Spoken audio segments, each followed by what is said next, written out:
सरोकार। नमस्कार, आप देख रहे हैं प्राइम टीवी। मैं हूं आपके साथ आरती तिवारी। स्पीकर पद को लेकर लगातार सियासी हलचल तेज हो चुकी है और इस बीच स्पीकर पद पर विपक्ष सरकार में सहमति बनती हुई नजर नहीं आ रही है। कांग्रेस ने भी अपना उम्मीदवार उतार दिया है, तो वहीं ओम बिरला ने भी अपना पर्चा दाखिल कर दिया है। कांग्रेस उम्मीदवार के सुरेश ने नामांकन यानी कि पर्चा दाखिल कर दिया। एनडीए की तरफ से ओम बिरला ने भी पर्चा दाखिल कर दिया। इस दौरान अमित शाह भी नजर आए। ओम बिरला के साथ तमाम दिग्गज नेता नामांकन के दौरान मौजूद रहे। जेपी नड्डा, चिराग पासवान समेत कई सांसद। आपको टीवी स्क्रीन पे उसकी तस्वीरें भी अब सामने आ चुकी है, एक्सक्लूसिव तस्वीरें, जहां आपको बता दें कि ओम बिरला ने भी नामांकन पर्चा दाखिल कर दिया है। वहीं के सुरेश वर्सेस ओम बिरला की लड़ाई देखने को मिल रही है और सभी सांसद एक एक करके साइन करते हुए नजर आए। चिराग पासवान हो या फिर जेपी नड्डा, अमित शाह, सभी दिग्गज सांसद मौजूद रहे।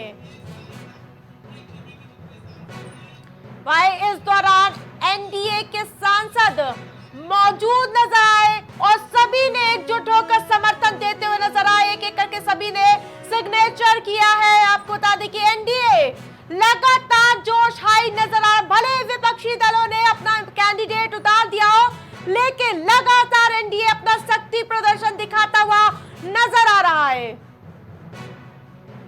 जहां जिसकी तस्वीरें एक्सक्लूसिव आपको दिखा रहे हैं। आज आपको बता दें कि अमित शाह, जेपी नड्डा समेत तमाम लोग मौजूद रहे। इस खबर पर ज्यादा अपडेट के साथ अनुराग हमारे साथ जुड़ चुके हैं। अनुराग, सालों की ये जो लगातार से चलन चला आ रहा था, उस चलन को तोड़ दिया जा चुका है और अब कांग्रेस ने अपना उम्मीदवार खड़ा कर दिया है। बिल्कुल, जिस तरीके से स्पीकर को लेकर लगातार सस्पेंस बना हुआ था और उस पर अब बिल्कुल तस्वीर साफ हो गई है।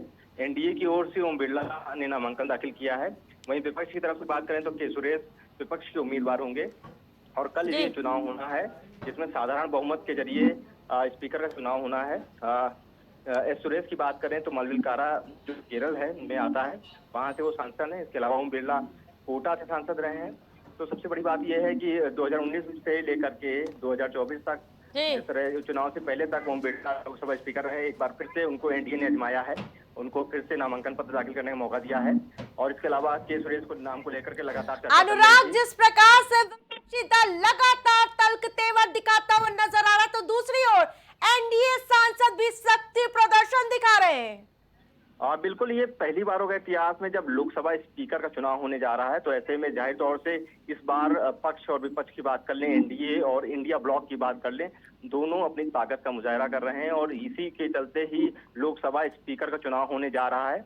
कोई किसी से कम होता नजर नहीं आ रहा। इंडिया ब्लॉक की बात कर लें तो इंडिया ब्लॉक के सुरेश के नाम को पहले ही आगे बढ़ा रही था, लेकिन जब देखा कि डिप्टी स्पीकर का पद उन्हें नहीं मिल रहा है तो उसके बाद उन्होंने अपना प्रत्याशी खड़ा कर दिया है। तो पहला मौका होगा 26 जून को जो स्पीकर पद के लिए चुनाव होने जा रहा है। अब इसमें देखना दिलचस्प रहेगा कि ओम बिरला के सुरेश में से कौन ये मुकाबला जीतता है। बिल्कुल अनुराग, नजर बनाए रखिए। तमाम अपडेट के लिए बहुत बहुत धन्यवाद।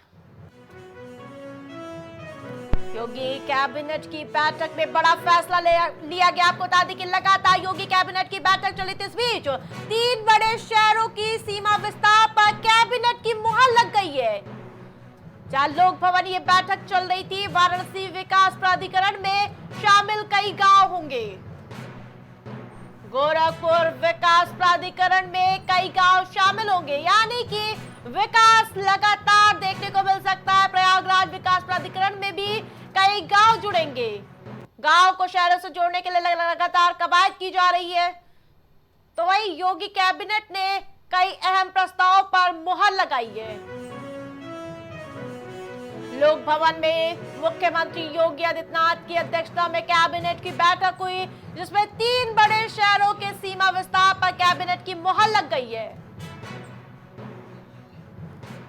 वाराणसी विकास प्राधिकरण में शामिल होंगे कई गांव।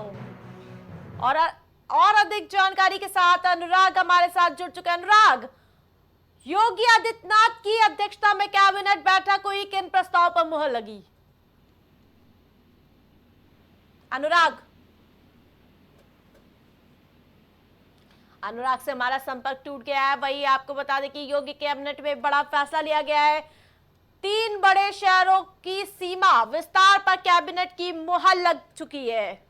जहां वाराणसी, गोरखपुर विकास प्राधिकरण में कई गांव शामिल किए जाएंगे, यानी कि गोरखपुर विकास प्राधिकरण में कई गांव शामिल होंगे। अहम बैठक हुई है, जिसके बाद प्रयागराज विकास प्राधिकरण में कई गांव जुड़ेंगे। वही गोरखपुर, वाराणसी के अलावा प्रयागराज के गांव का विकास करने की लगातार कवायद तेज हो गई है।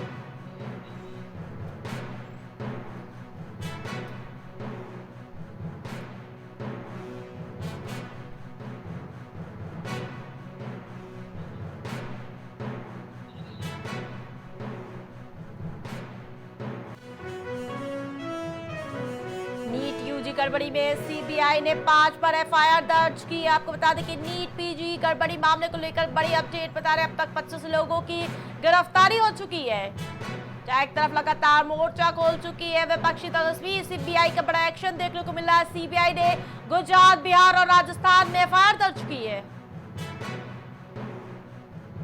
जहां नीट यूजी परीक्षा को स्थगित करना पड़ा था और अब सीबीआई पूरे मामले की जांच पड़ताल में जुट चुकी है। बिहार से 13 और झारखंड से 5 लोगों को गिरफ्तार किया गया है। यहाँ गुजरात, महाराष्ट्र में बड़ा सीबीआई का एक्शन देखने को मिला। 5 गुजरात में, जबकि महाराष्ट्र से 2 लोगों को गिरफ्तार किया जा चुका है। नीट यूजी गड़बड़ी में सीबीआई ने 5 पर एफआईआर दर्ज की है। ये बड़ा एक्शन देखने को मिल रहा है। सीबीआई का अब तक 25 लोगों की गिरफ्तारी हो चुकी है। सीबीआई ने गुजरात, बिहार और राजस्थान में एफआईआर दर्ज की है। नीट यूजी गड़बड़ी में 4 राज्यों से 25 लोग अरेस्ट किए गए। बिहार से 13 और झारखंड से 5 गिरफ्तारी हुई है। गुजरात से 5 और महाराष्ट्र से भी 2 अरेस्ट किए गए। इस बार फिर से हमारे साथ अपडेट के लिए जुड़ चुके हैं अनुराग त्रिपाठी। अनुराग, जिस प्रकार से नीट यूजी गड़बड़ी में सीबीआई अब एक्शन में आ चुकी है, लगातार कार्रवाई देखने को मिल रही, क्या कुछ अब तक कार्रवाई हुई? देखिए, नीट में लगातार सवालों के घेरे में थी सरकार भी और एनटीए भी। उसके बाद सीबीआई को ये पूरी जांच दे दी गई थी। इस पूरे मामले में 5 एफआईआर हुई हैं और गिरफ्तारी की बात करें तो अब तक 25 लोगों की गिरफ्तारी हो चुकी है। महाराष्ट्र से 3 लोग एटीएस ने भी हिरासत में लिए हैं, तो उनसे भी पूछताछ की जा रही है। टेरर फंडिंग वाला जो एंगल है उस पर भी जांच चल रही है। पेपर लीक मामले में कहें तो 13 आरोपी जो हैं बिहार से, 6 झारखंड के देवघर से गिरफ्तार किए गए हैं। इन्हीं में से जो कहें जो सबसे बड़ा मास्टरमाइंड है संजीव मुखिया, जिस अब तक खुलासा हुआ है कि अब तक उसकी गिरफ्तारी नहीं हो पाई है, लेकिन अब तक टीमें उसको पकड़ने में लगी हुई हैं। ये सारी जांच पड़ताल के बाद ही क्लियर हो पाएगा किस तरीके से पेपर लीक हो पाया है और जिस तरह से सारे आरोप लगाए गए हैं कि ट्रांसपोर्टेशन के दरमियान जो नीट के पेपर था उसको लीक किया गया है। तमाम इस तरह की बातें सामने आई हैं। महाराष्ट्र में एटीएस ने 4 लोगों के खिलाफ एफआईआर दर्ज की थी, 3 लोग उसमें हिरासत में हैं। ये भी देखा जा रहा है कि अनुराग, तमाम अपडेट के लिए बहुत बहुत धन्यवाद। अब पतंग नगर में भी बुलडोजर चलेगा। लगातार बुलडोजर एक्शन देखने को मिल रहा है। पतंग नगर में प्रशासन का बुलडोजर गरजता हुआ नजर आएगा। सिंचाई विभाग अवैध निर्माण को चिन्हित कर रहा है।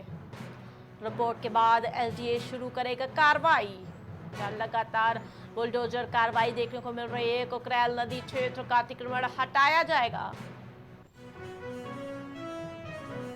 अब पतंग नगर में प्रशासन का बुलडोजर गरजता हुआ नजर आएगा। आपको बता दें कि सिंचाई विभाग और अवैध निर्माण को चिन्हित कर रहा है और जिसके बाद प्रशासन का बुलडोजर एक बार फिर से गरजता हुआ नजर आ सकता है। कुकरेल नदी क्षेत्र का अतिक्रमण हटाया जाएगा।